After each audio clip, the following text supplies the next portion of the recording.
ইয়াৰ অৰ্থ হৈছে দুজন মানুহৰ মাজত হোৱা শাৰীৰিক ঘনিষ্ঠতা, যাৰ মাধ্যমত তেওঁলোকে যৌন সুখ, প্ৰেমিক অনুভৱ আৰু মানসিক সংযোগ অনুভৱ কৰে।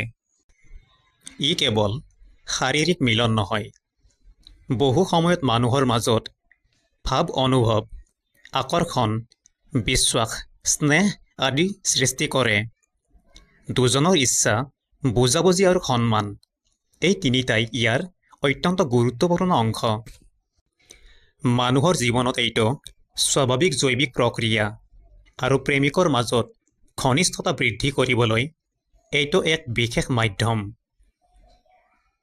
ছেক্স মানে দুজনৰ মাজত হোৱা শাৰীৰিক মিলন আৰু ঘনিষ্ঠ সম্পৰ্ক।